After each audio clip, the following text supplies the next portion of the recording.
nothing fancy at all to talk about. I don't ever remember having anything. So I don't really know how to phrase it. But I think when people ask me who is Acie Lumumba, I always go back to what was I like as a kid. I was always that kid who wanted to win every time. I don't like losing. I like winning, but I like winning for the people who I care about. I like winning for them because I feel in life we're given champions who are going to be around us to stand up for us when nobody else can. And I've always been that kid who, if we were in class and there's a bully, and the bully wanted to mess with my people, I was always the kid who stood up and said, "You're not going there." You know, if we were in class and when you have a name like Lumumba, Mtumanji, people want to laugh at that. I was always that kid. If you laughed, you knew we were going to have a big problem. I remember first day of school, I got up and I introduced myself in the classroom. I was a new kid. Primary school, I said, "My name is Lumumba Mtumanji." All the kids packed out laughing. And I waited for them to finish laughing, and then I said, "I want you all to know that I take my name very seriously. So if you want problems, you keep on laughing." That's really my background. Epworth, poor place, poor people. Everyone believed that someone was coming to help them. If it wasn't a politician, it was God. I always believed we had to help ourselves. So I was always that kid who went out of the way to say, if nobody, just in case nobody else comes, what are we doing to get ourselves sorted? And we got by that way. I have siblings. I have a son. I had a child when I was 21 years old. And a lot happens to you when you have a child at 21 years old. You grow fast. You also, above everything else, learn that everything you do has got consequences on somebody else. So I think my largest growth from being a child came from having a child. But when I was a kid, my mother used to work in this house. And this is pretty much where I also grew up. And I grew up watching my mother work in this house for a white man. And the white man owned everything. And by the time I was 21, I came back and I gave this white man cash. I said, "I want to own this house now." And I handed it over to my mother. He said, "This is not the house you own." The real story there, for me, really comes from ambition.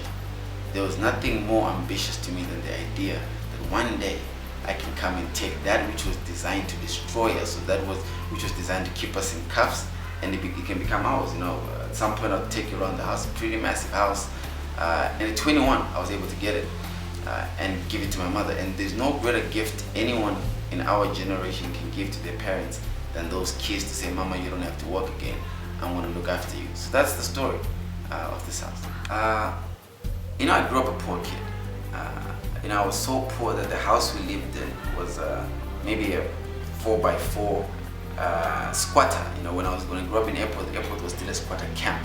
It wasn't an illegal settlement yet. It was just a squatter camp. The house I grew up in was so bad that if it rained, literally the whole house would collapse, and you wake up in the morning and you rebuild your house. I grew up seeing people really suffer and pray. I went up Masowe, spent all night in Masowe praying, and God never showed up for us. Neither did the politicians. We were the people you would use for everything bad. Epworth became notorious for Mbava because that's who we were. Our role models were Namasendeke, who then imported Kitumu for us. Together they made celebrities. They were celebrities to us. That was pop culture. To see these guys who could go and steal from anybody and be able to look after us. If anything, they did more for us than politicians did. So it was a really tough upbringing where parents couldn't afford to send their kids to school. School wasn't enough, more affordable then than it is today. Growing up in this space, what it does to you is it either kills you or it makes you pretty tough. I've got friends I grew up with now who are combi drivers, who are windy, who are Pakistan town and things like airtime per road. These are the people I was surrounded by growing up, and it's a tough upbringing. My mother was a domestic worker. There was a glass ceiling of how far I am allowed to go. And the greatest part for me about coming from this type of place is it made me realize that poverty is painful. It is painful to not be able to afford someone. We couldn't afford to get sick. In a neighborhood which is 190,000 people, there's not a single hospital. You can't afford to get sick. There's not a single pharmacy. You can't afford to get sick. There's no water, there's no electricity till today. And what that did for me is it made me tough, but it made me so passionate about politics because I understood that when you care about anything deep enough, it becomes political. Epworth became political for me. Going into politics was a result of how I grew up in this place, and yeah, that's where I'm from. Just like a lot of Zimbabweans, I also happen to come from a very broken family. And you know, when you come from a broken family, you rely on the community to guide you. A lot of the insecurity issues I've had growing up are because I come from a broken family. I didn't know who my biological father was until last year.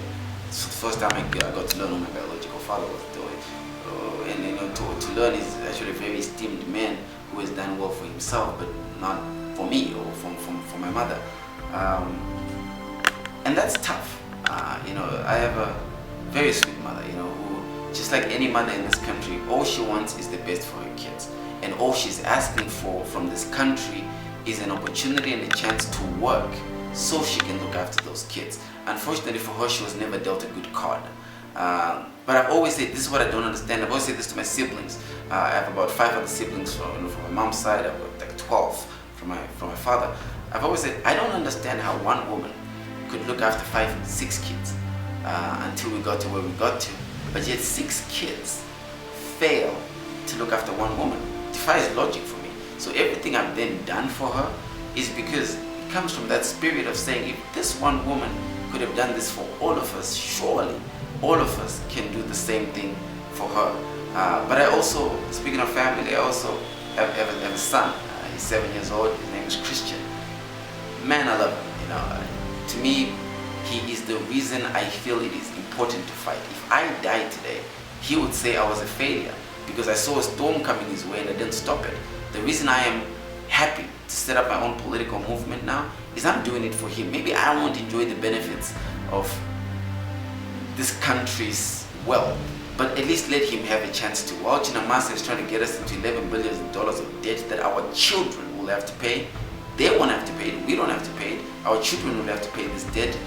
I want to get up and down and say, stop borrowing. Why don't you sell all the cars that you've bought for government? Why don't you sell all the fancy houses that you've bought for government and things that you stole? Why don't you redeem those so we can pay this debt before you put our kids into more debt to pay for your glory? But yeah, when you have a child, it changes a lot about how you look at life. So the incentive is that much higher for me because of my son. Like it was for my parents when they had me. I don't really get to have a lot of fun. I wish I did. I've only ever been in a nightclub once in my life, and it's such a disappointment because when I got in, all I saw in this nightclub, it was a fancy nightclub in Borrowdale, all I saw was the sons and daughters of some of the wealthiest men and women in this country. And it broke my heart because I realized that the people with the tools and resources to actually change this country are busy getting drunk in nightclubs.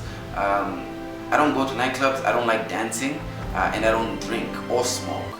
So I have nothing to do when I go out. I don't have the time. I've got companies to run. I've got a political career to sustain. But I enjoy spending time with my son. I enjoy spending time with my niece. My sister's got a daughter who I love to bits.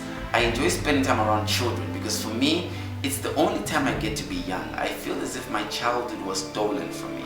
So I never got to have one because I don't ever remember having a toy. Coming up, I didn't have any toys. My toy, and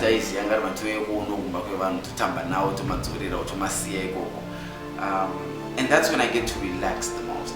Relaxing, but most of the times it's really just me and the kids. I listen to them and I laugh a lot, but it also reminds me constantly why we have to do what I do. For these and other stories, visit our website www.263chat.com. Follow us on Twitter @263chat and like our Facebook page 263chat.